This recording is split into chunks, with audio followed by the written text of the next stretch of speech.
నజరేయుడైన యేసుక్రీస్తు నామములో నా యొక్క హృదయపూర్వక వందనాలు. అందరికీ ప్రైజ్ ది లార్డ్. ఒకసారి మీ పక్కన వారికి ప్రైజ్ ది లార్డ్ చెప్పండి. హలో బ్రదర్, బాగున్నావా?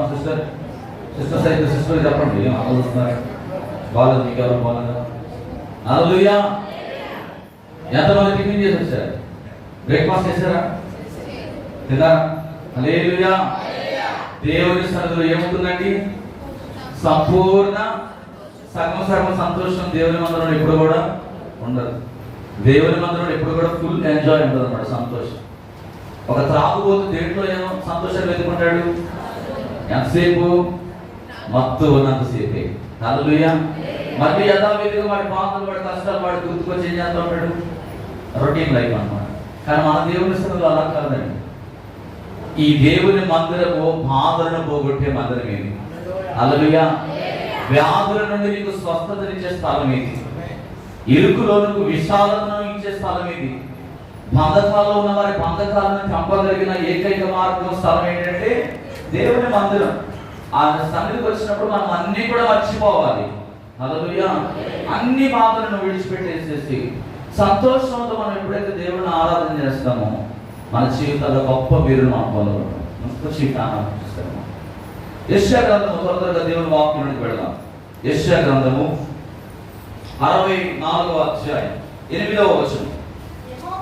యెహోవా, నీవే మాకు తండ్రివి, మేము చీకటమన్ను, నీవు మాకు కొమ్మరి వాడవు, మేమందరము నీ చేతి పని అయి ఉన్నాము. దేవునికి స్తోత్రం కలుగును గాక.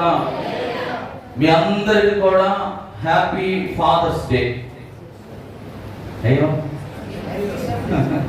హల్లెలూయా. ఈరోజు తండ్రుల యొక్క దినోత్సవ సందర్భంగా దేవుడు మీరందరితో, పురుషులతో ప్రత్యేకంగా దేవుడు కొన్ని బాధ్యతల గురించి మీతో మాట్లాడాలని దేవుడు ఆశపడతా ఉన్నాడు. దేవునికి స్తోత్రం కలుగును గాక. ఈరోజు పురుషులకే వాక్యం అని మీరు అనుకోవద్దు, ఇందులో స్త్రీల యొక్క పాత్ర కూడా ఉన్నది. దేవునికి స్తోత్రం కలుగును గాక. పరిశుద్ధ గ్రంథం చెప్తుంది, యెహోవా నీవే మాకు తండ్రివి, మేము చీకటమన్ను, నీవు మాకు కొమ్మరి వాడవు, మేమందరము కూడా నీ చేతి పని అయి ఉన్నాము. దేవునికి స్తోత్రం కలుగును గాక. మనం సృష్టించిన యెహోవా మనకు తండ్రి అని బైబిల్ చాలా స్పష్టంగా చెప్తుందండి. యేసుక్రీస్తు ప్రభువారు నిత్యుడగు తండ్రి అని ఆయన పేరుంది. కారణం ఏంటంటే ఆయన ఎంతో గొప్పవాడు. సర్వోన్నతమైన స్థలములలో దేవునికి మహిమయు, ఆయనకి ఇష్టలైన మనుషులకు భూమి మీద సమాధానం ఇవ్వడానికి పరలోకము నుండి తండ్రి యొద్ద నుండి పంపబడిన కుమారుడే యేసుక్రీస్తు ప్రభువారు. ఒక ఎదుగుచున్న బిడ్డలకు తండ్రి యొక్క అండదండ ఎంతో అవసరం అండి. హల్లెలూయా. ఒక కుమారుడు కానీ ఒక కుమార్తె కానీ ఎదుగుతున్నప్పుడు తండ్రి యొక్క అండదండలు చాలా అవసరం. బిడ్డలు వారి జీవితంలో, వారి మనస్సులో, వారి హృదయంలో ఆ రేకెత్తే ఆ భావోద్వేగాలన్నింటినీ కూడా, వారి అనుమానాలన్నింటినీ కూడా వారిలోనే అణుచుకోకుండా ఎవరి దగ్గర పంచుకోవాలి తెలుసా? తండ్రి దగ్గర పంచుకోవాలి. ఎందుకంటే తండ్రికి మించిన తోడు ఈ లోకంలో లేదంటారు.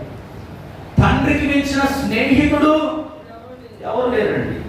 అందుకనే పక్షిరాజు ఎలాగైతే తన రెక్కల మీద పిల్లలను మోస్తూ ఉందో, అలాగే తల్లి నవమాసాలు మాత్రమే బిడ్డను ఏం చేస్తుంది?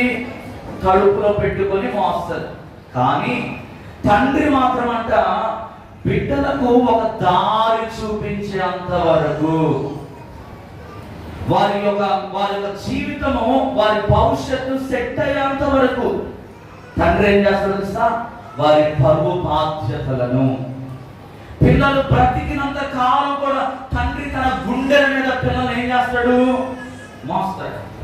తల్లి నవమాసాలే మోస్తుంది, కానీ తండ్రి మాత్రం తన కొడుకు, తన కుమార్తె ఒక మంచి భవిష్యత్తు, ఒక మంచి జీవితంలో వారు సెటిల్ అయ్యేంత వరకు కూడా తండ్రి ఏం చేస్తాడంటే, కుమారుడు ఎంత పెద్దవాడైనా, మీరు చూడండి ఈరోజు ఉద్యోగాలు రాక ఎంతో మంది యవనస్తులు వారు గృహంలో జీవిస్తున్నారు.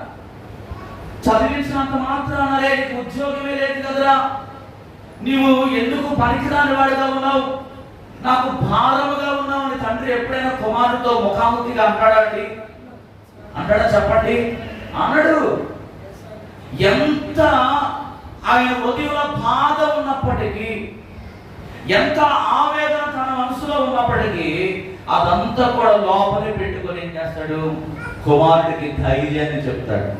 నా ఏం కాదు కదా, ఈ సంవత్సరం కాకపోతే వచ్చే సంవత్సరం నువ్వు సెటిల్ అయిపోతావు. నేను పలానా మాతో మాట్లాడుతూ ఉన్నాను, నేను ఆ ప్రయత్నం చేస్తున్నాను, ఈ ప్రయత్నం చేస్తున్నాను, నేను అక్కడికి వెళ్ళి అడుగుతాను, ఇక్కడికి వెళ్ళి, నువ్వేం బాధపడకు, నువ్వేమి తొందరపాటు నిర్ణయాలు తీసుకోకు. ఒక బాధ్యత రహితమైన తండ్రి తన కుమారుల పట్ల కలిగి ఉండే ప్రేమ ఇలాంటిదండి. దేవునికి స్తోత్రం కలుగునుగాక. మన పరమ తండ్రి కూడా అటువంటి బాధ్యత తీసుకున్నాడండి మన ఎడల. మనము రక్షించిపోతున్నామని పాపములోని జీవిస్తున్న మనల్ని, చీకటగల దొంగ ఊపిలో నాశనకరమైన గుంటలో పడిపోతున్న మానవులందరినీ కూడా రక్షించడానికి పరమ తండ్రి ఆలోచన చేశాడు. తన ఒక్కగానొక కుమారుని ఈ లోకానికి పంపించడానికి ఆయన తన జీవితం అంతా కూడా ఏం చేశాడంటే మన కొరకే కారపోసాడు. దేవునికి స్తోత్రం కలుగునుగాక. ఈరోజు ఈ ఉదయకాల సమయంలో దేవుడు మీతో మాట్లాడుతున్నాడు. పిల్లలు ఎదిగే కొద్దీ తల్లి కంట దూరం అవుతారంట, తండ్రికి దగ్గర అవుతారు. కనుక తండ్రి ఏం చేయాలో తెలుసా? అన్ని కూడా తానయ్యి పిల్లలను ఎంతో బాధ్యతతో ప్రేమతో పెంచేవారుగా ఉండాలని దేవుని వాక్యం చాలా స్పష్టంగా చెబుతుంది. మనము ఆత్మీయంగా ఎదిగే కొద్దీ లోక జీవితానికి మనము దూరమయ్యి నిత్యుడైన తండ్రి అయిన దేవునికి మనం ఏం చేయాలి? దగ్గర అవ్వాలి. ఎప్పుడైతే లోకానికి మనం దూరం అవుతామో, ఈరోజు చాలా మంది పిల్లలను చూడండి, తండ్రి దగ్గర వారికి అనుకున్నంత ప్రేమ దొరకకపోవడం వల్ల వాళ్ళు ఎక్కడ పోతున్నారు? ఏ ప్రేమను పొందుకోవడానికి వారు ఇష్టపడుతున్నారు? లోక ప్రేమను పొందుకోవడానికి ఇష్టపడుతున్నారు. అమ్మాయిల ప్రేమను పొందుకోవడానికి ఇష్టపడతా ఉన్నారు, లేకపోతే మత్తు పదార్థాలకు ఇష్టపడతా ఉన్నారు, పాప సంబంధమైన విషయాలకు అలవాటు పడుతున్నారు. ఎందుకని? ఒక తండ్రి తన పిల్లలను ప్రేమతో పలకరించకపోవడం వల్ల, ఒక బాధ్యత రహితమైన తండ్రిగా లేకపోవడం వల్ల ఈరోజు ఆ ప్రేమను ఎక్కడెక్కడో పిల్లలు ఎదుర్కోవడానికి వెళ్తా ఉన్నారు. కానీ ఈరోజు దేవుడు జ్ఞాపకం చేస్తున్నాడు, నీవు ఆత్మీయ జీవితంలో ఎదిగే కొద్దీ నువ్వు ఎవరికి దూరం అవ్వాలంటే లోకానికి నువ్వు దూరం అవ్వాలి. పాపము వలన వచ్చు జీవితము మరణం అంటున్నాడు. లోకాన్ని ప్రేమించిన వారందరూ ఏమైపోతున్నారంటే ఈరోజు మరణానికి దగ్గరగా వెళ్ళిపోతున్నారు. అందులో ఎటువంటి సంతోషం అనేది లేదండి.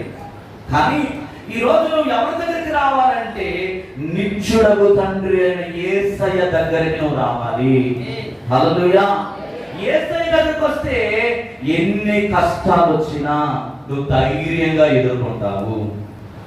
యేసయ్య ద్వారా మనం ముందుకు నడవగలిగితే జీవితంలో ఎదురయ్యే ప్రతి నష్టాలన్నిటిలో నుండి కూడా ఆయన నిన్ను పైకి లేవనెత్తాడు. ఈ ఫాదర్స్ డే సందర్భంగా తండ్రి గురించిన కొన్ని సత్యాలను మీ ముందు పెట్టాలని నేను ఆశపడతా ఉన్నాను. మొట్టమొదటి ఏంటంటే తండ్రి యొక్క విలువ బిడ్డలకు తెలవాలి. ఎవరి విలువ తెలవాలండి? తండ్రి యొక్క విలువ బిడ్డలకి తెలవాలి. ద్వితీయోపదేశ కాండంలో 6వ అధ్యాయం 6-7 వచనాలు చదివితే అక్కడ ఒక అద్భుతకరమైన మాట మనకు కనబడుతుంది. నేను నీకు ఆజ్ఞాపించు ఈ మాటలు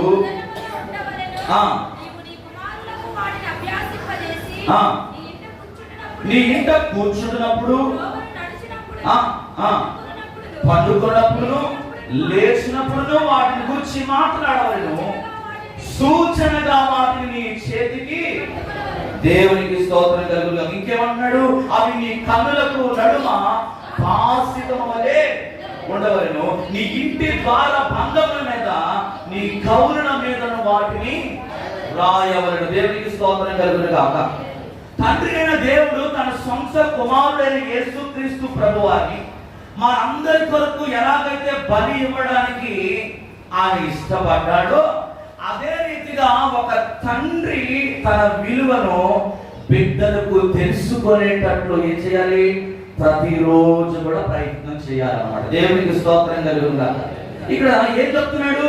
నీ ఇంట కూర్చున్నప్పుడు, నీవు లేచినప్పుడు, నీవు పండుకున్నప్పుడు, నీవు నడుచుచున్నప్పుడు అవి వారికి ఏం చేయమంటున్నాడు? తెలియచేయమంటున్నాడు. దేవునికి స్తోత్రం కలుగును గాక. దీని అభిప్రాయం ఏంటంటే, దీని అర్థం ఏంటంటే, పిల్లలు ఎప్పుడు కూడా వారి అభిప్రాయాలను తల్లిదండ్రులుగా ఏం చేయాలంటే పంచుకునే వారిగా ఉండాలి. నీ అభిప్రాయాలు వాళ్ళకి తెలియచేయాలి. వారి యొక్క హృదయంలో ఏ ఆలోచన అయితే చేస్తున్నారో అవి పిల్లలుగా తల్లిదండ్రులకు చెబుతున్నప్పుడు తండ్రి అనేవాడు ఏం చేయాలి? వినాలి. అప్పుడే కదా పిల్లలకి తండ్రి మీద విలువ అనేది పెరుగుతుంది. పిల్లవాడు చెప్పే ప్రతి మాట కూడా చెప్ప అని చెప్పి ప్రతిదానికి కసరేమనుకోండి, తిట్టేవనుకోండి, ఎప్పుడు వాడు నీతో ప్రేమగా మాట్లాడతాడు? ఎప్పుడు వాడు నీతో పంచుకుంటాడు వాడి బాధంతా? ఎప్పుడు వాడు నీ దగ్గరకు వచ్చి పక్కన కూర్చుంటాడు? నిన్ను చూస్తేనే వాడు దూరం వెళ్ళిపోతున్నాడు. ప్రతిరోజు నువ్వు ఇంటికి రాగానే వాడు దూరంగా పారిపోతున్నాడు, ఇంట్లోంచి బయటకు వెళ్ళిపోతున్నాడు. తండ్రి అనేవాడు కుమారుడు ఎప్పుడు కూడా ఎలా ఉండాలండి? భయాన్ని సృష్టించేవాడిగా ఉండకూడదు, కానీ ప్రేమను చూపించేవాడిగా ఉండాలన్నమాట. దేవునికి స్తోత్రం కలుగుగా. 103వ కీర్తన 13వ వచనం జరిగితే 103వ కీర్తన 13వ వచనం, తండ్రి తన కుమారుని ఎడల జాలిపడినట్లు యెహోవా తన యందు భయభక్తులు గలవారి ఎడల దేవునికి మహిమ కలుగును గాక. ఒక మంచి చెడులు నిర్ణయం చేసుకోవడానికి ముందు తండ్రి పిల్లలకు దగ్గరైతేనే పిల్లల యొక్క సమస్యలు దగ్గర నుండి తండ్రికి అర్థమవుతుందండి. హల్లెలూయా. ఎల్లప్పుడూ కూడా తండ్రి ఒక స్నేహితుని మాదిరిగా పిల్లలకు అందుబాటులో ఉండాలి. ప్రియమైన తండ్రులారా, ఈ రోజు ప్రభు మీతో మాట్లాడుతున్న మాట ఏంటంటే, ఇదిగో ఏమంటున్నాడు? తండ్రి తన కుమారుని ఎడల జాలిపడినట్టు యెహోవా తన యందు భయభక్తులు గలవారి ఎడల. ఈ జాలి అనేది తల్లిదండ్రులుగా పిల్లలకు మనం చూపించే వారిగా ఉండాలి. ప్రతిరోజు కూడా ఇంగ్లీష్ లో ఫాదర్ అనే మాటలకు కొన్ని నిర్వచనాలు రాయబడ్డాయి. ఫాదర్, ఎఫ్ అంటే ఏంటి? ఫెయిత్ఫుల్, విశ్వాసము గలవాడు. తండ్రి దేవుని యందు విశ్వాసముతో నిలిచి తన కుటుంబాన్ని సైతం కూడా ఏ మార్గంలో నడిపించాలి? విశ్వాస మార్గంలో నడిపించాలి. ఏ అంటే అవైలబుల్, అంటే అందుబాటులో ఉండేవాడు. తండ్రి తన పిల్లల జీవితంలో సమయాన్ని వెచ్చిస్తూ వారి అవసరాలకు సంబంధించే వాడై ఉండాలన్నమాట. దేవునికి స్తోత్రం కలుగును గాక. టీ అంటే టీచర్. తండ్రి ఎప్పుడు కూడా ఒక బోధకుడిగా మారాలి. తండ్రి దేవుని వాక్యమును అనుసరించినప్పుడు అదే మాదిరిలో అదే మార్గంలో పిల్లలు కూడా ఏం చేయబడతారు? దేవుని వాక్యము చేత బోధించబడతారు అన్నమాట. దేవునికి స్తోత్రం కలుగును గాక. హెచ్ అంటే హంబుల్, వినయము గలవానిగా తండ్రి ఎప్పుడు కూడా పిల్లల దగ్గర ఉండాలి. పిచ్చి పిచ్చి పనులు చేస్తూ ఉన్నాం అనుకోండి, మనము లోకం అనేక మందిని చూస్తూ ఉన్నాం. ఒక తాగుబోతు తండ్రి తన కుమారుని తాగొద్దురా అంటే వింటాడండి? వింటాడా? వినడు. ఏమంటాడు? ఇదిగో అరే, నీ గురించి నీ స్నేహితులు చాలా మంది నోట్ల నుంచి నేను విన్నాను. ఈ మధ్య కాలంలో ఎక్కడ లేని అలవాట్లు నేర్చుకుంటున్నామంట. చాట్ మాటలు, సిగరెట్లు తాగుతున్నామంట, బ్రాంతి బీర్లు తాగుతున్నామంట, చెడు సహవాసాలు చేస్తున్నామంట అని దసరే మాకు ఇది వచ్చిన తర్వాత ఏమంటాడు? మొట్టమొదటి నువ్వు తాగడం మానేసి, నువ్వు తిరగడం మానేసి, నువ్వు కుదురుగా ఇంట్లో ఉండి ఆ తర్వాత నాకు చెప్పు అంటాడు. అంతే కదండి. ఈరోజు లోకంలో జరుగుతుంది అదే కదా. ఈరోజు లోకంలో జరుగుతున్నవి అన్ని కూడా అవే. కానీ దేవుని వాక్యం ఏం చెప్తుందంటే, హంబుల్ అనేది తండ్రి తన బిడ్డల దగ్గర చూపించాలి.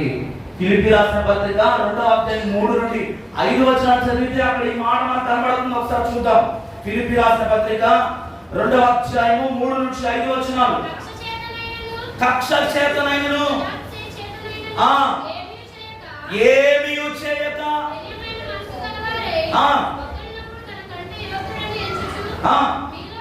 మీలో ప్రతి వాడు తన సొంత కార్యములు మాత్రమే కాక ఇతరుల కార్యములను చూడవలెను.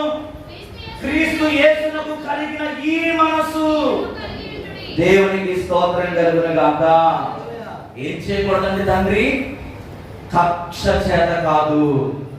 ఇంకేమంటున్నాడు?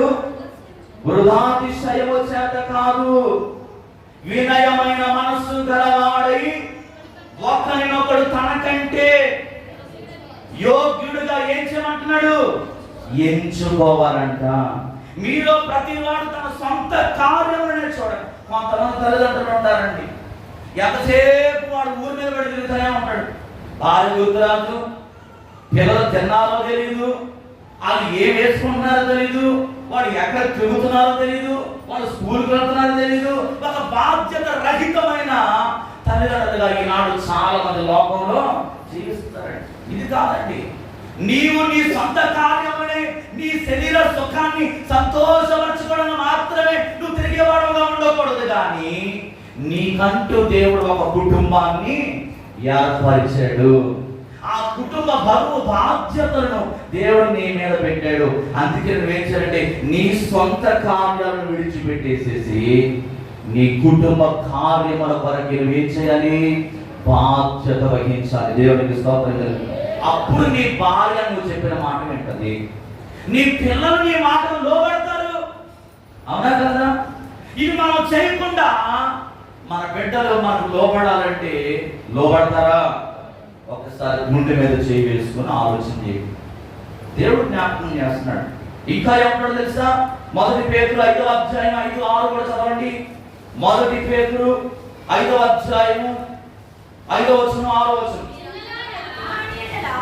1 పేతురు చదవడం. మీరందరూ ఎదుటివాని ఎడల, అమ్మ 5వ వచనం, చిన్నలారా మీరు పెద్దలకు లోబడి ఉండుడి. మీరందరూ ఎదుటివాని ఎడల దీన మనస్సులను వస్త్రమును ధరించుకొని మిమ్మల్ని మీరు అలంకరించుకోండి. దేవుడు అహంకారాలను ఎదిరించి దీనులకు కృప అనుగ్రహించును. దేవుడు తగిన సమయమందు మిమ్మును హెచ్చించినట్లు ఆయన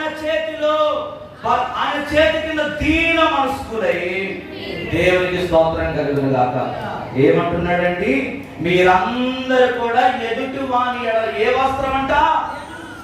దీన మనసు అనే వస్త్రం. ప్రజలు దీన మనసు అనే వస్త్రమును ధరించుకొని ఉండాలని దేవుడు చెప్తున్నాడు.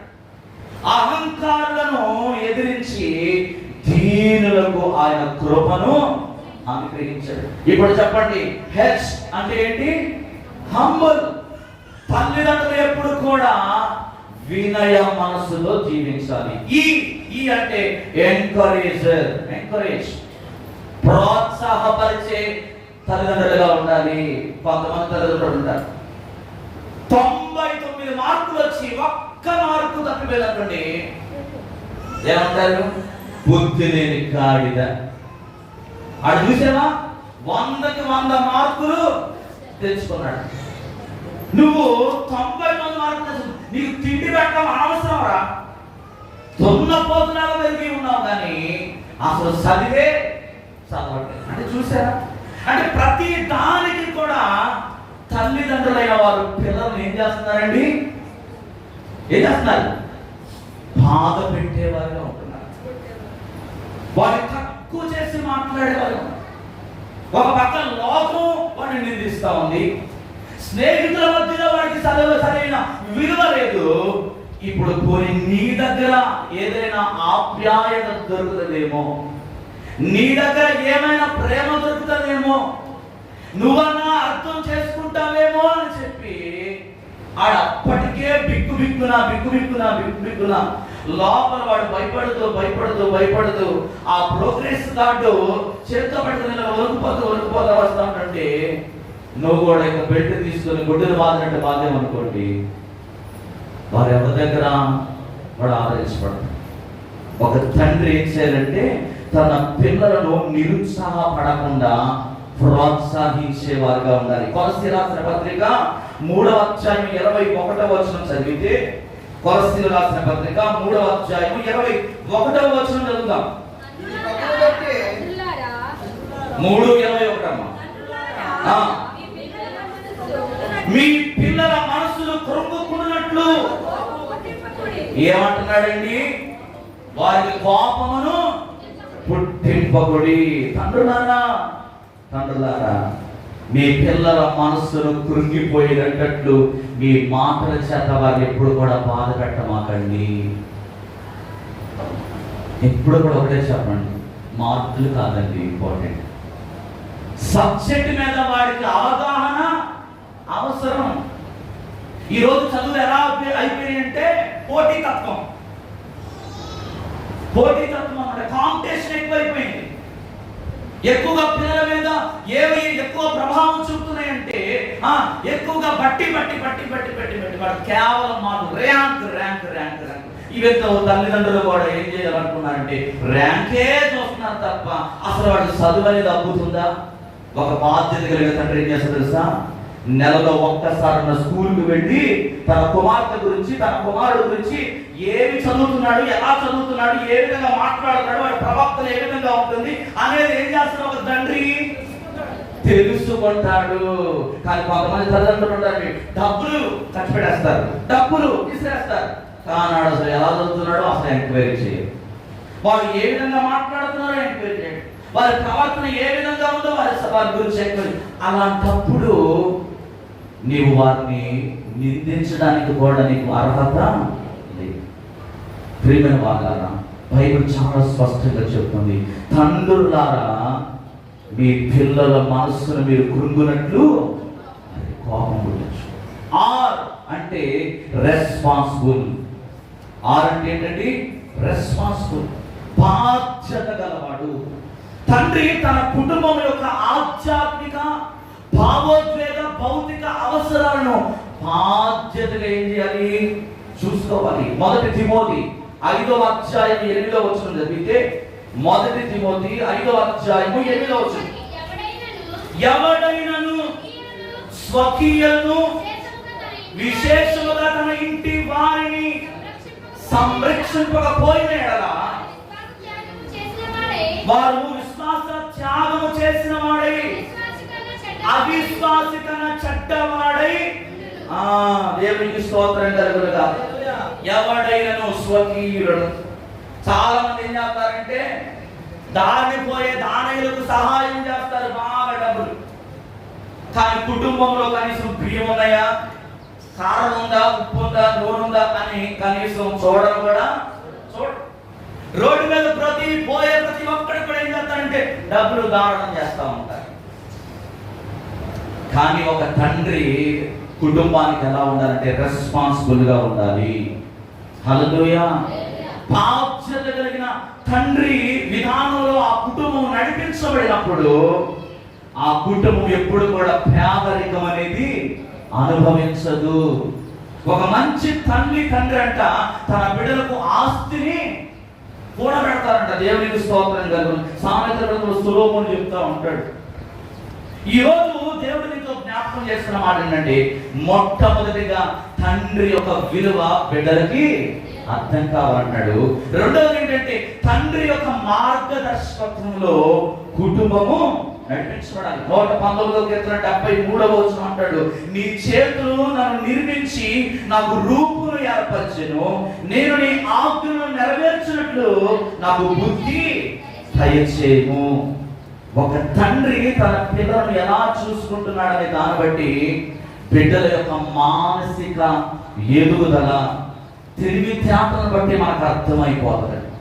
అర్థమవుతుందా? తండ్రి బిడ్డలను చూసుకునే తీరు పిల్లల మీద ఎన్నో రకాలుగా ప్రభావములు, ఒక ప్రత్యేకమైన రీతిలో ప్రభావములు చూపిస్తుంది.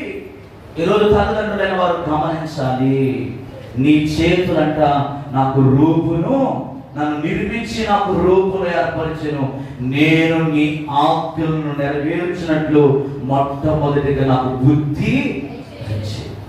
యెషయా గ్రంథంలో 63వ అధ్యాయం 16వ వచనం అంటాడు, మాకు తండ్రివి నీవే, అబ్రహాము మమ్ము నెరగకపోయినను, ఇశ్రాయేలు మమ్మను అంగీకరింపకపోయినను, యెహోవా నీవే మా తండ్రివి, అనాది కాలము నుండి మా విమోచకుడని నీకు పేరు కదా అని అంటున్నాడు. ఏంటంట? నీవే మా తండ్రివి. అబ్రహాము మనల్ని జ్ఞాపకం చేసుకోకపోయినా, ఇశ్రాయేలు మనల్ని అంగీకరించకపోయినా, యెహోవా నీవే మా తండ్రివి.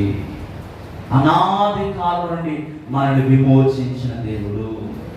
ఆయన ఎలాగైతే విమోచించి మనకు మంచి మార్గంలో మనం నడిపించాడో, ఒక తండ్రిగా బిడ్డలకు ఆత్మ జ్ఞానంతో పాటు ఈ లోకంలో జీవించడానికి కావలసిన వ్యవహార జ్ఞానాన్ని కూడా ఏం చేయాలి?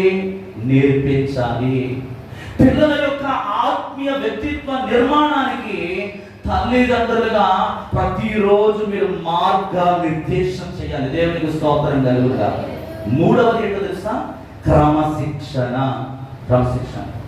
ఎబ్రీ రాసిన పత్రిక 12వ అధ్యాయము 5వ వచనం చదివితే, మరియు నా కుమారుడా, ప్రభు చేయు శిక్షను ధృవీకరించము, ఆయన నిన్ను గద్దించినప్పుడు. ఇప్పటి వరకు నేను తల్లిదండ్రుల గురించి చెప్పాను. ఇంతకు ఏమని చెప్పాను నేను? తల్లిదండ్రులైన వారు పిల్లలను వారి వారి మాటల చేత కృంగనీయకూడదని చెప్పాను. ఇప్పుడు పిల్లలైన వారు మీరు తెలుసుకోవాల్సిన విషయం ఏంటంటే, బైబిల్ 2 రకాలుగా బోధిస్తుందండి. ఒకటి ఏంటంటే, పిల్లవాడిని ఏం చేయాలి? శిక్షించాలి. ఎలా శిక్షించాలి? వాడు చావకుండునట్లు అని చెప్పాడు బైబిల్. ఏం చెప్తుందండి? వాడు చచ్చిపోవాలని ఎప్పుడు కొట్టకూడదు. నేను మనం చెప్పాను కదా, బర్త్డే రోజు ఒక తల్లంట తన బిడ్డను ప్రతిరోజు కూడా, భార్య భర్తలు ఇద్దరికి కూడా ప్రతిరోజు గొడవలే, కుటుంబంలో అస్సలు కూడా సమాధానం లేదు, నెమ్మది లేదు. ఈ భర్త మీద కోపం అంతా కూడా తన భార్య ఏం చేసేదంటే బిడ్డల మీద చూపించేది. ఎలా అంటే, చేతికి ఏది దొరికితే దాంతో వాళ్ళ పిల్లల్ని చెత్తగొట్టేసేది అన్నమాట. అలా కొంతకాలం నుండి కొట్టగా వారి ఇన్నర్ లోపల ఉన్న ఆర్గన్స్ అన్ని కూడా ఏమైపోయినాయి తెలుసా? పాడైపోయినాయి అన్నమాట. పాడైపోయినాయి. డాక్టర్లకు అర్థం కావట్లేదు. ఎన్నో మందులు ఇస్తున్నారు. వాడు ఎంతగానో తింటామని, కానీ వాళ్ళ శరీర ఎదుగుదల అనేది లేదు. ఎందుకంటే ఫిజికల్ గా వాడి లోపల ఉన్న ఆర్గన్స్ అన్ని కూడా, ఆ దెబ్బలకి లోపల అవయవాలన్నీ కూడా కమిలిపోయి ఎక్కడికక్కడ రక్తం పచ్చగా మారిపోయింది. శిక్షించడం అంటే అది కాదండి. శిక్షించడం అంటే ఏంటో తెలుసు? సామెతల గ్రంథము 3వ అధ్యాయం 1వ వచనం చదివితే అక్కడ చెప్తున్నాడు. చూద్దాం సార్. నా కుమారుడా, నా ఉపదేశమును మరువకుము, అవి దీర్ఘాయువును సుఖజీవముతో గడుచు సంవత్సరములను. 11-12 నా కుమారుడా, యెహోవా శిక్షను తృణీకరింపవద్దు, ఆయన గద్దింపునకు విసుగవద్దు. తండ్రి తనకి ఇష్టమైన కుమారుని గద్దించు రీతిగా. దేవునికి స్తోత్రం కలుగును గాక. హల్లెలూయా.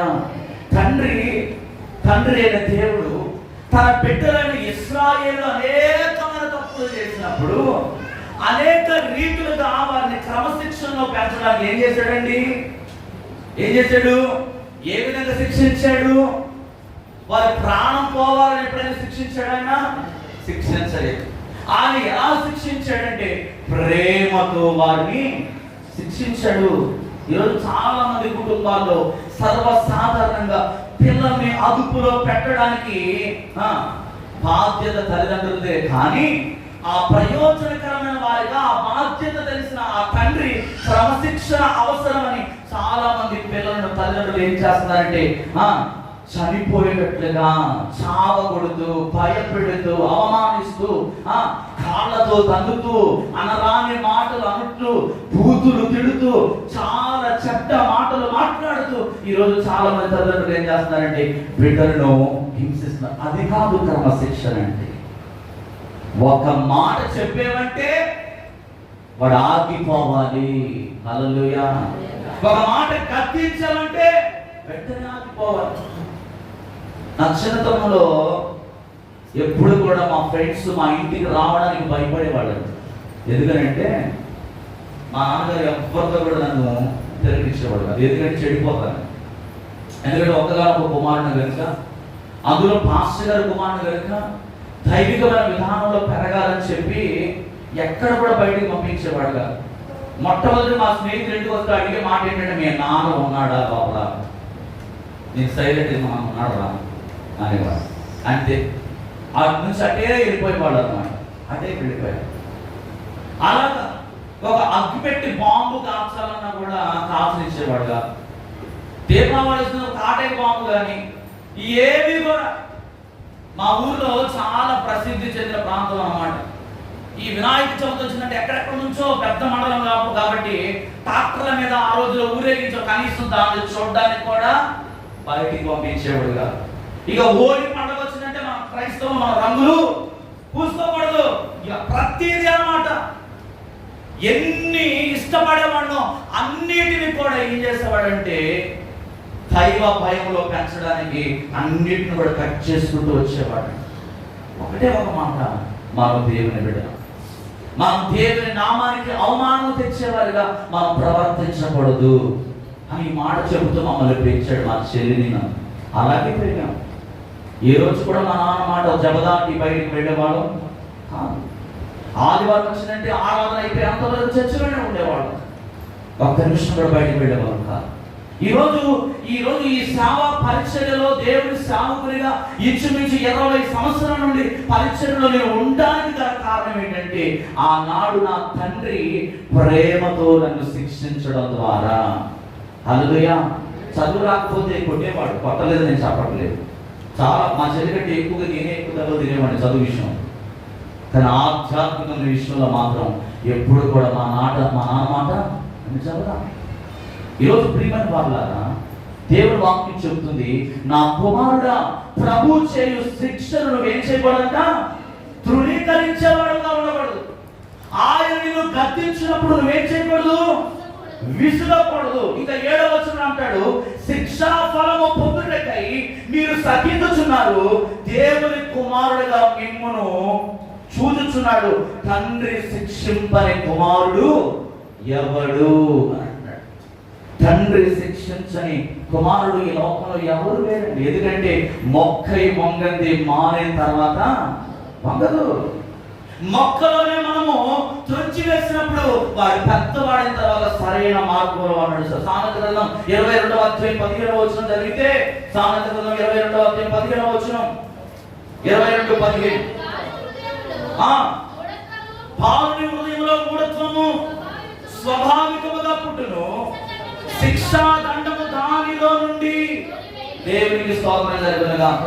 బాలుని హృదయంలో ఏంటండి, స్వాభావికముగా అంటే చిన్నప్పటి నుండే ప్రతి పిల్లల్లో ఏముంటుందంటే చెడు ఆలోచనలు, చెడు తలంపులు, చెడ్డ విధానం, మాట వినని తత్వం, ఇవన్నీ కూడా స్వాభావికంగా. ఎందుకంటే లోకం యొక్క ప్రభావం వారి మీద ఉంటున్నందువల్ల ఆ ప్రభావం అనేది చిన్నప్పటి నుండి వారిలో పెరుగుతుంది, పెద్దదైపోతా ఉంటుంది. దాని విషయంలో తండ్రిగా గద్దించినప్పుడు కుమారుడైన వారు ఏం చేయాలి, విసుగకూడదు, చిరాకు పడకూడదు. ఈరోజు అమ్మా ఈ కాలేజీ అయితే బాగుంటుందమ్మా, ఇందులో చదువుకుంటే నీకు మంచి భవిష్యత్తు ఉండదమ్మా, ఈ హాస్టల్లో ఉంటే నీకు చాలా చక్కని భద్రతమ్మా అని చెప్పితే ఈరోజు తల్లిదండ్రులు ఏమో చెప్తున్నారు. ఎక్కడ ఏం చెప్తున్నారు, వెంటనే ఇదిగో మా ఊర్లో నేను శపథం చేశాను. ఏం చేశాను, శపథం చేశాను. 10వ తరగతి వరకు ఈ హాస్టల్లో చదివాను. ఇదిగో రేపటి నుంచి నేను వేరే కాలేజీలో నేను చదువుతున్నా, అక్కడ ప్రామిస్ చేసి వచ్చాను, శపథం చేసి వచ్చాను. మా ఇంటి పేరు తెలుసా నీకు? ఎవరు కావాలి ఇవన్నీ? అవి నీకు కూడి పెడతాయా? ఆ శబ్దాలు ఆ ప్రమాణాలు నీకు కూడి పెడతాయా?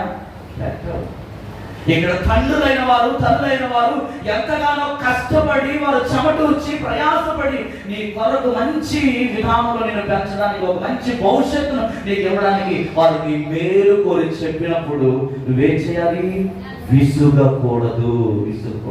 13వ అధ్యాయం కూడా 24 చదివితే, సామెతలు 13:24 ఒకసారి, పెద్దము వాడని వాడు తన కుమారునికి విరోధి, కుమారుని అది ఎందుకు శిక్షిస్తున్నారండి? నువ్వు చెడిపోకూడదని, నీ జీవితం పాడవకూడదని, నీవు మంచి భవిష్యత్తును కలిగి జీవించడం కోసం ఒక తండ్రి ఒక తల్లి ప్రేమతో మాత్రమే నేనేం చేస్తున్నారు? వాళ్ళు శిక్షిస్తున్నారు. ఆ శిక్షకు నువ్వేం చేయాలంటే లోబడాలి. 29:15 కూడా చదవండి. 29:15 సామెత గ్రంథం. పెద్దము గద్దింపును జ్ఞానము కలుగజేయును, అదుపు లేని బాలుడు తన తల్లికి ఏం చేస్తాడంటండి? అవమానము. ఈరోజు ఎంతో మంది పిల్లలు తల్లిదండ్రులకు అవమానకరమైన పనులు చేస్తున్నారు. వాడు పుట్టింది మొదలుకొని పెరిగి పెద్దవాడయ్యేంత వరకు కూడా ఎన్నో బాధ్యతలు వహించి ఎంతగానో వారి మంచి విద్యను అభ్యసింపజేసి చక్కని స్థితిలో పెట్టినప్పటికీ కూడా ఈరోజు చాలా మంది ఏం చేస్తారంటే దారి తప్పి తిరుగుతూ ఉన్నారు.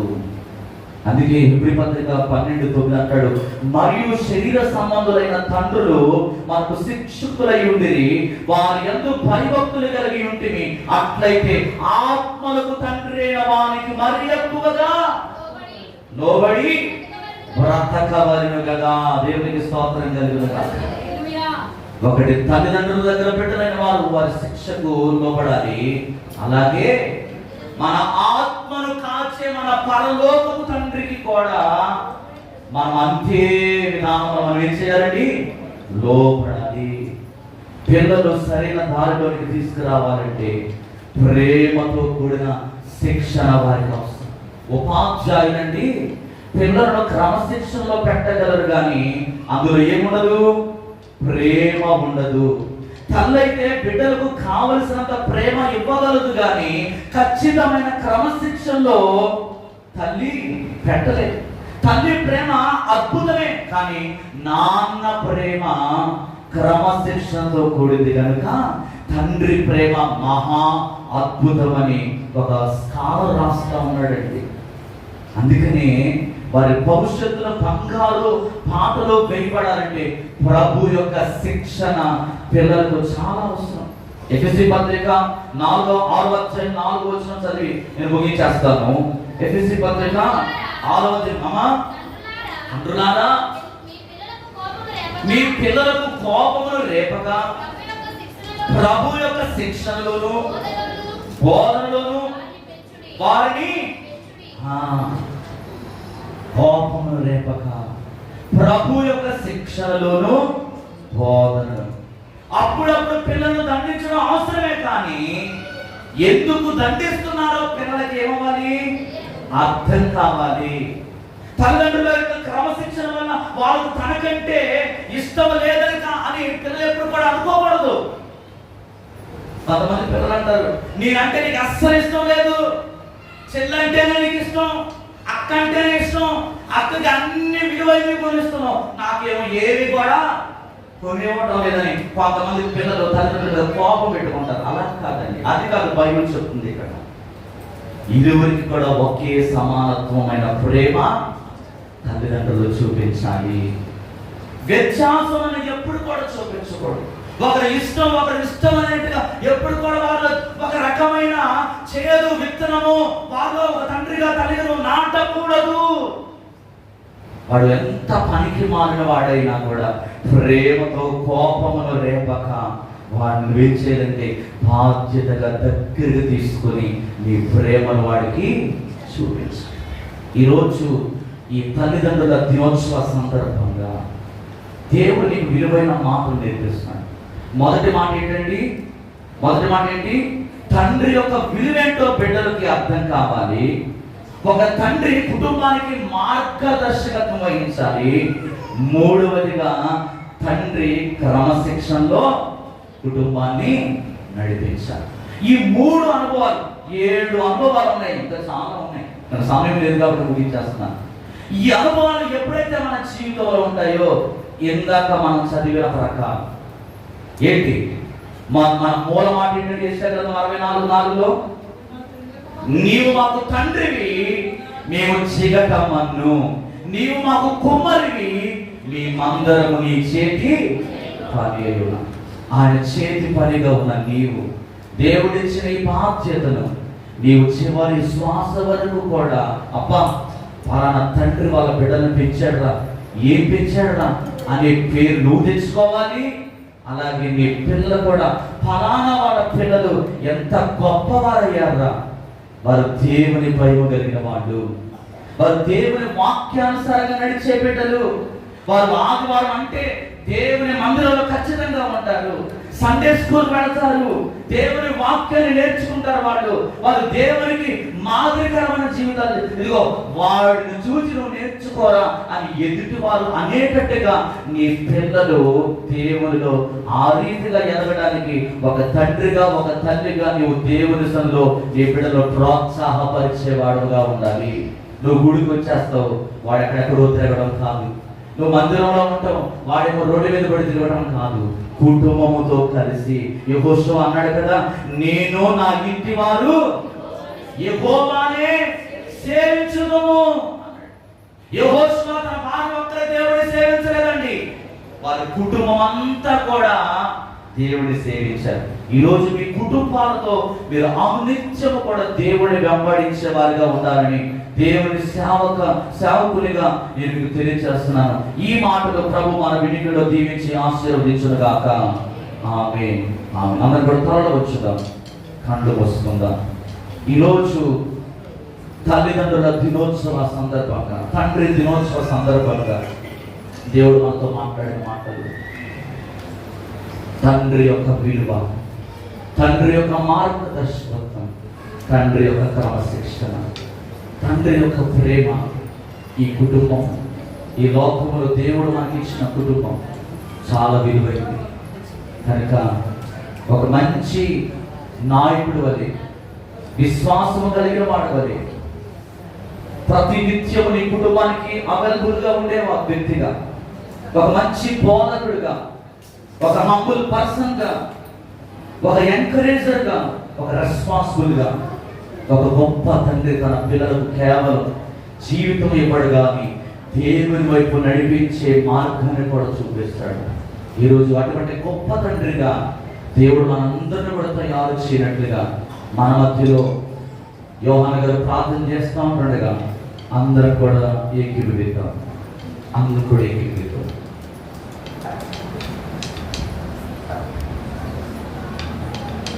స్తోత్రం ప్రభా, పరిశుద్ధుడా పరిశుద్ధుడా పరిశుద్ధుడా, వందనాలయ్యా. నిన్న నేడు ఏకరీతిగా ఉన్న దేవుడా నీకు స్తోత్రము స్తోత్రము ప్రభా. నాయన గడిచిన వారం నుంచి వారం వరకు ప్రభా నీ రెక్కలతో భద్రపరిచి ప్రభా నాయన ఎవరికి లేని చరిత్ర మాకు ఇచ్చి ప్రభా నీ శరీరంలో ప్రవేశపెట్టినందుకు వందనాలు స్తోత్రాలు ప్రభా. నాయన మహారాజులు మాకి ప్రభా ప్రభా ఎంతో మంది ప్రభా నాయన కళాకారులు చచ్చిపోతున్నారు ప్రభా. మమ్మల్ని అయితే ప్రభా సజీవులుగా ఉంచి ప్రభా నీ శరీరంలో ప్రవేశపెట్టి నేను స్తుతించి గణపరిచి ఆరాధించే భాగ్యం మాకు అందరికి ఇచ్చినది వందనాలు స్తోత్రాలు ప్రభా.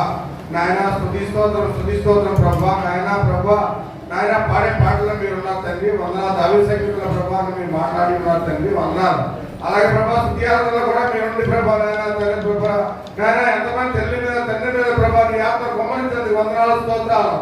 ఆత్మ నేను నా వారు కాదన్న ప్రభా పరిశుద్ధమైన పాపత్వమైన నీ బిడ్డల తండ్రి స్తోత్రం ప్రభా. నాయన నీ మా పాపాలు తీసి మా ప్రభా మమ్మల్ని ప్రభా నడకలకు ప్రభా తయారు చేసి ప్రభా నీ ఆత్మ మాకు గమనించి ప్రభా నీ రాజ్యంలో చేరే భాగ్యం మాకి ప్రభా దయచేయండి తండ్రి స్తోత్రం తండ్రి స్తుతి స్తోత్రం ప్రభా. అలాగే ప్రభా నీ దాసులాగా ప్రభా అయినా వర్తమానం అందించే ప్రభా ఈ రోజు ప్రభా ప్రభానైనా ప్రభా పాదర్శి జరిగిన వందనాలు ప్రభా. అలాగే ప్రభా నేను ప్రభా మా తండ్రివయ్యా, మేము బిడ్డలయ్యా ప్రభా నేను తండ్రి చెప్పే విధంగా ప్రభా మేము జీవించే భాగ్యం మాకు దయచేయి ప్రభా. నీ అధికారంలో నడిచే భాగ్యం మాకు దయచేయి తండ్రి స్తోత్రం ప్రభా. మేము ఎలా నడవాలో ప్రభావం నేర్పించండి అయ్యా తండ్రి స్తోత్రమా ప్రభా. నాయన ఎల్లప్పుడూ నీ సన్నిధిలో ప్రభా స్తుతించి గణపరిచి అనేకులకు బోధించే బిడ్డలకు బాబా మమ్మల్ని తయారు చేయండి తండ్రి వందనాలు ప్రభా. అలాగే ప్రభా మా బిడ్డలకు ప్రభా మేము కూడా ప్రభా విధేయులుగా ప్రభా నేర్పించి ప్రభా ఈ మాదిరికరమైన ప్రభా మనసు దయచేసి మా బిడ్డల ప్రభా మంచి మార్గంలో నడిపించే భాగ్యం మాకు దయచేయండి అయ్యా. వాళ్ళు కూడా ప్రభా మేము చెప్పినట్టు నడిచే భాగ్యం మా బిడ్డలు కూడా దయచేయండి అయ్యా. ప్రతి తల్లికి నేర్పించండి అయ్యా స్తోత్రము ప్రభా. అలాగా బిడ్డలు కూడా ప్రభా తల్లిదండ్రులు చెప్పిన చేతుల్లో ప్రభా నడిచే బిడ్డలుగా తయారు చేయండి ప్రభా. నాయన ఎల్లప్పుడూ ప్రభా నీ సన్నిధిలో ప్రభా బిడ్డలందరూ ప్రభా నీ కాపుదల్లో ప్రభా నడిచి ప్రభా నాయన క్రీస్తు జన్మించే బిడ్డల ప్రభా ఇలా ఉంటారే మన ప్రభా నాయన అలాగే ప్రభా ప్రతి బిడ్డకి నేర్పించి ప్రభా నీ అడుగులను నడిపించాను తండ్రి వందనాలు ప్రభా. అలాగే ప్రభా ఎంతమంది తల్లులు ప్రభా తండ్రులు ప్రభా వచ్చి ఉన్నారు తండ్రి నాయన ఎంతో మంది ప్రభా నాయన ప్రభా రోగాలు ఉన్నారు ప్రభా నాయన బిడ్డలు మొట్టండి స్వస్థపరచండి నాయన ప్రతి బిడ్డని ప్రభా పేరు ప్రభా నాయన మొట్టండి అయ్యా ప్రతి బిడ్డని ప్రభా నీ సన్నిధికి ప్రభా సింధుకు వచ్చే బిడ్డగా చేయాలి అయ్యా.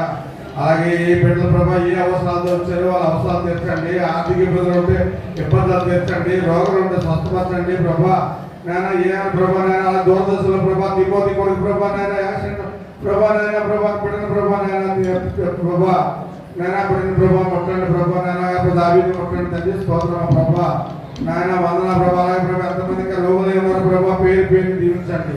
అలాగే ప్రభా వచ్చిన బిడ్డలందరినీ పేరు దీవించండి. పాటలు పాడిన బిడ్డల ప్రభా నాయన ఇంకా ప్రభా మంచి నేను పాటలు పాడిన స్వరాన్ని ప్రభావాలకు మంచి ఇంకా బిడ్డలు దీవించండి ఆస్వాదించండి. వాయిద్యాలు వాయించిన బిడ్డలు ఉన్నారు తండ్రి స్తోత్రం ప్రభా బిడ్డలు కూడా ఇంకా జ్ఞానం వివేకం వాళ్ళకి దయచేసి ప్రభా నీలో సంతోషించి బాగా దయచేయండి. గర్భిణీ స్త్రీ ప్రభా సుఖమైన దయచేయండి ప్రభా నేను సుఖమైన పాలకు దయచేయండి తండ్రి వందనాలు ప్రభా. సంతానం దయచేయండి తండ్రి నాయన ప్రభా నాయన ఎవరు పడిన ప్రభా నీ సాటి సంబంధం తీసుకురండి తండ్రి వందనాలు. వృద్ధుల్ని కలసేతులు నడిపించండి ప్రభా. అలాగే ప్రభా ఎంతమంది బిడ్డల ప్రభా రాలేదు ప్రభా నాయన వందనాలు ప్రభా నాయన నీ రాక ఆశ్రయించిన ప్రభా నాయన మళ్ళీ మేము శుద్ధించి గణపరిచే భాగ్యం మాకు అందరూ దయచేయండి అయ్యా. అలాగే ప్రభా నిపుణులైన ప్రభా నా కుటుంబాన్ని ప్రభా దీవించండి తండ్రి. ఎక్కడెక్కడో ఉన్నారు ప్రభా నీవు ఇచ్చిన బిడ్డలు తండ్రి వందనాలు ప్రభా. శాంతిని సురేష్ బాబుని జోయల్ బాబుని ప్రభా మీరు ఎక్కడికైనా బలపరచుకోండి. జోయల్ బాబు ప్రభా ఎంతగా పరిశ్రమ రాస్తున్నాడు ప్రభా తండ్రి ఆ బిడ్డ పట్ల ఏ ప్రణాళిక ఉందో ప్రభా నీకు తెలుసు తండ్రి. ఆ బిడ్డలో ప్రభా మీరే నాయన ప్రభా కలం చేతి పెట్టుకొని ప్రభా రాయించే భాగ్యం మీద ఇచ్చాను తండ్రి. అలాగే ప్రభా నాయన తేజ హాస్పిటల్ ప్రభా ఇచ్చారయ్యా మీరే తండ్రి. ఆ బిడ్డ ప్రభా నాయన ప్రభా ప్రదీప్ కుమార్ ప్రభా నాయన హాస్పిటల్ పట్ల ప్రణాళిక ఏమన్నది తెలుసు ప్రభా. అలాగే తండ్రి నాయన హాస్పిటల్ వచ్చేటప్పుడు వెళ్ళేటప్పుడు ప్రభా మీరే కాపాడండి తండ్రి. రాజమండ్రి వెళ్ళేటప్పుడు వచ్చేటప్పుడు మీరే కాపాడండి. ఇచ్చిన కుమారులు ఇద్దరిని ప్రభా దీవించండి, భార్యను దీవించండి ప్రభా. హాస్పిటల్ పనిచేసే పరివారం అందరూ ఏకమనసు దయచేయండి.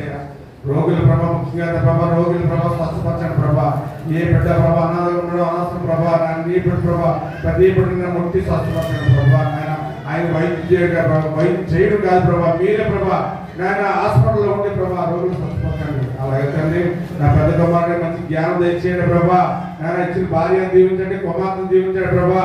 నాయన మీ బిడ్డ ప్రభా మా చెప్పు చేతుల్లో ప్రభా మేము ఎలాగైనా ప్రభా మీ తండ్రి మా తండ్రిగా మేము ఉన్నారబ్బా మేము ప్రభా మా బిడ్డ తండ్రిగా ఉండి నా కుమారుని ప్రభా నీ సన్నిధిలో ఎల్లప్పుడూ నడిచే భాగ్యం ఆ బిడ్డకు దయచేయండి ప్రభా. నాయన ఇంకా ప్రాణానికి జ్ఞానం దయచేయండి ప్రభా. ఆ కోపం ప్రభా తీసేయండి ప్రభా. అలాగే ప్రభా ఎల్ల ప్రభా వచ్చిన బిడ్డలందరినీ పేరు దీవించి ఆస్వాదించండి ప్రభా.